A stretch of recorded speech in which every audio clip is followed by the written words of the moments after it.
Welcome to Oceans Unplugged. I'm Lee Gallagher, formal professional sailor, mariner, harbour authority, patrol officer, coast guard officer and lifeboatman. In each episode I'll be sitting down one-to-one with the people who push beyond the horizon. Ocean racers, explorers, rowers and the leaders behind the world's most demanding expeditions.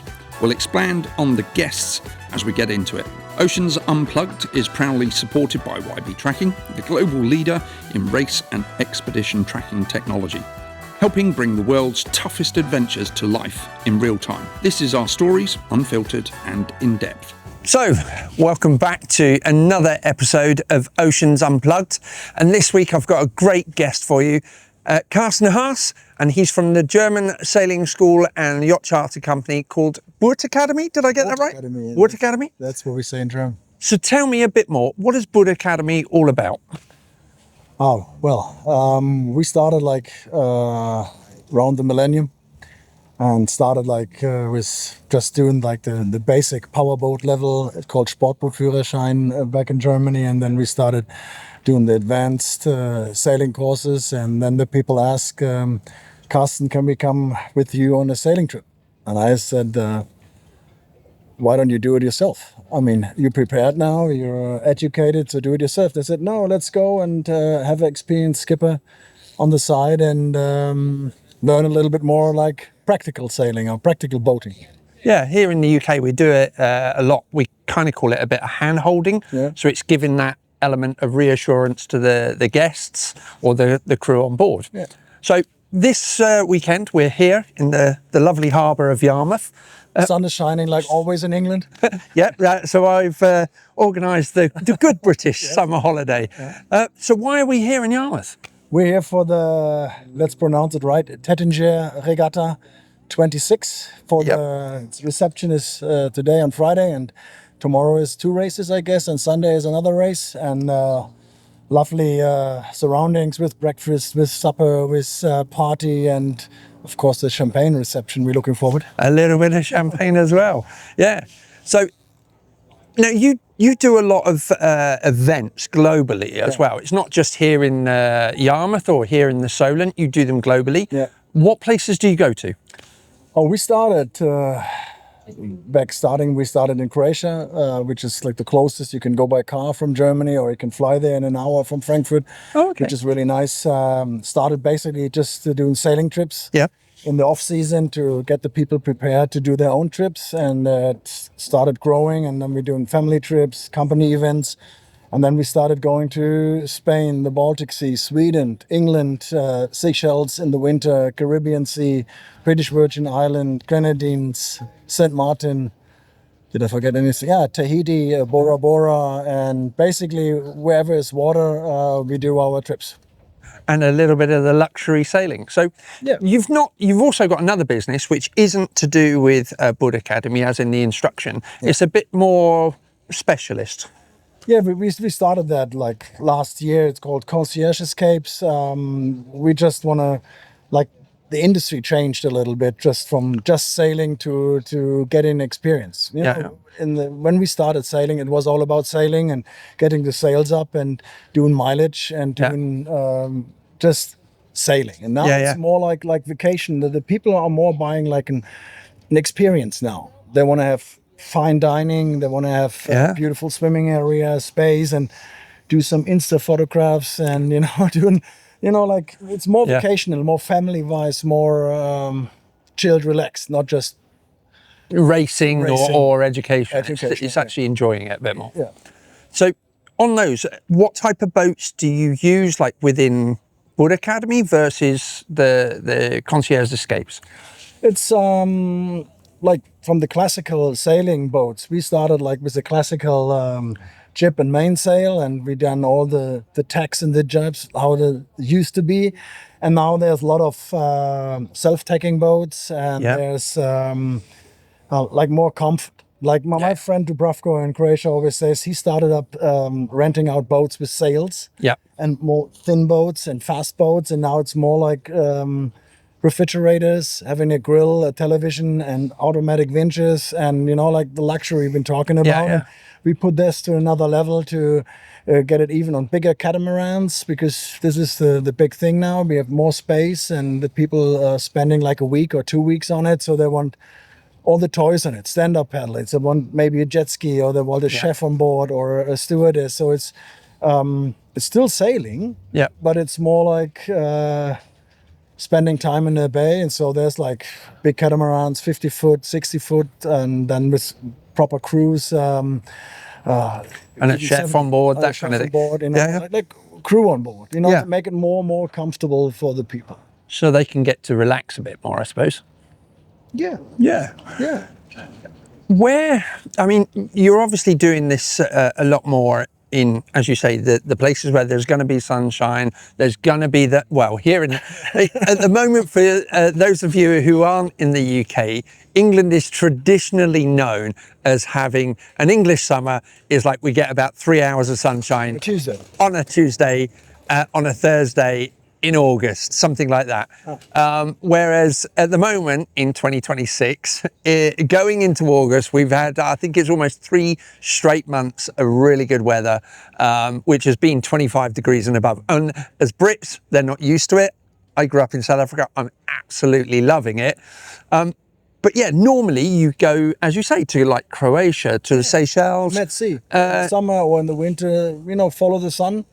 And try to go somewhere where it's lovely and warm. When you're back home, have the cold and the rain. It's a beautiful escape, and do a vacation there.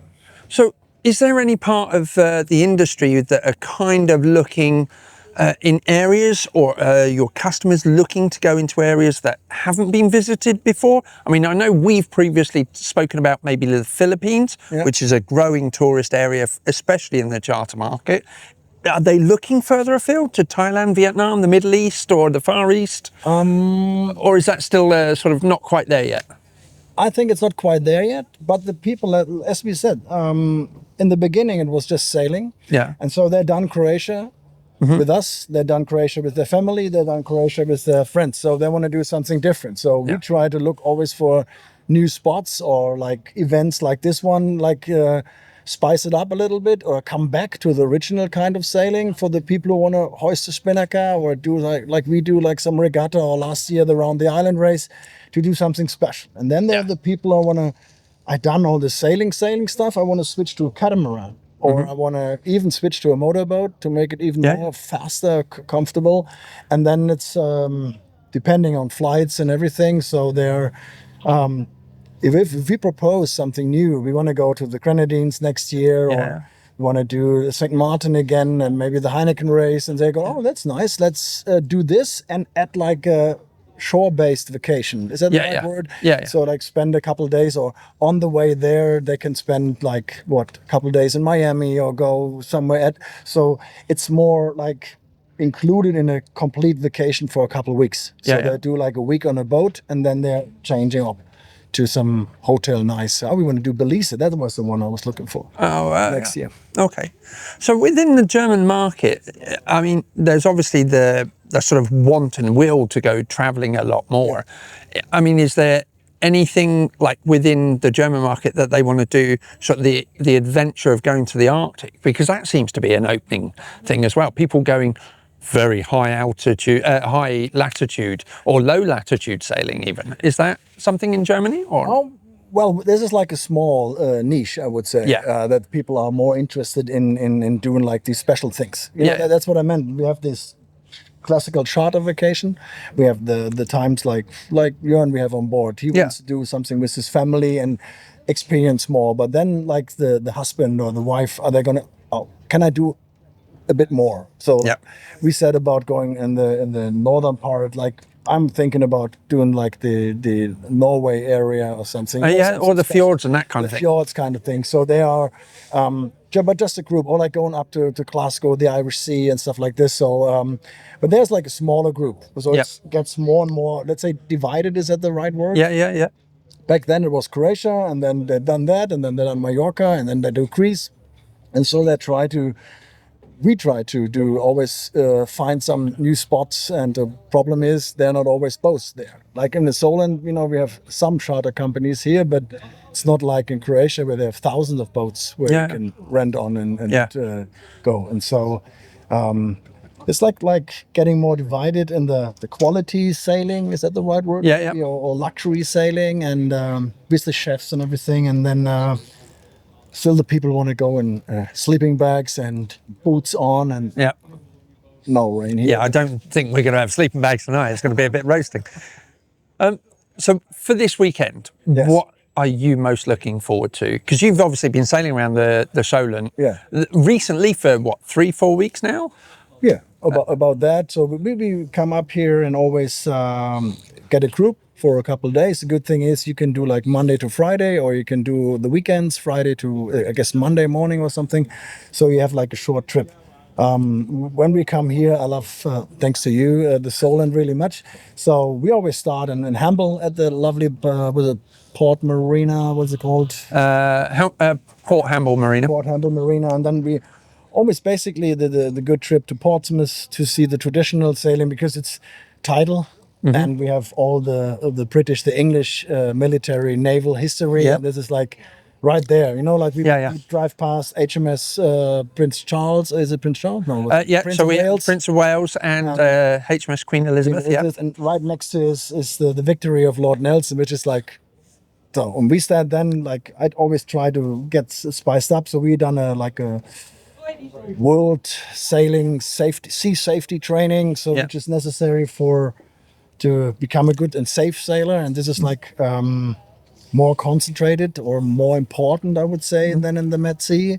So customers join that as well, and then we get a next group coming, and then maybe this week doing the Tattinger Regatta, and then next week just doing some vacational sailing. And so it's all not just the sailing, make it better, or maybe a weekend in London at the end. So it's, I mean, with your sea safety course that you did, as you say, it's adding a little bit extra. I mean, you weren't just doing it with yourself and your crew. There was other people on the course. And this week with the course that you did, it was Ollie here, who I interviewed just this week.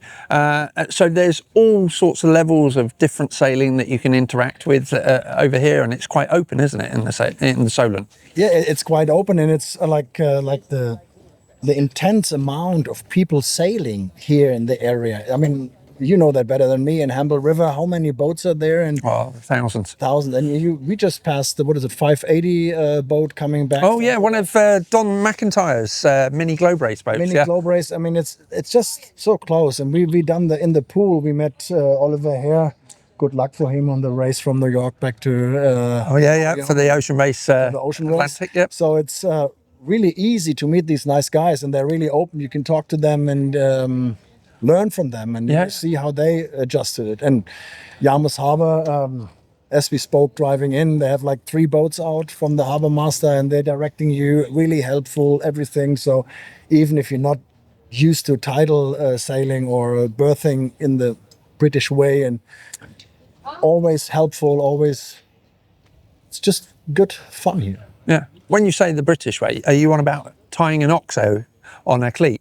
This is a different podcast, maybe, if somebody wants to listen about British ways of handling the boat, and maybe mainland European. This is OXO and like the better way we do in. We've had so many arguments on how to tie a cleat and different ways. But yeah, OXO is definitely the right way. OXO. We will see later on when we finish this. I'll change all the knots on the cleat here. Oddly enough, he was following. For the night. But yeah, see, as you were saying, here at Yarmouth, and like in many of the ports and harbours around the UK, really, all of the marina staff are here, helpful, supportive, and at the moment, one side of us, we've got, I think I saw an Australian boat, and this side of us, we've got a Dutch boat, and there was another German boat in. So there's many nations that come sailing around the Solent, and yeah, it's open to all.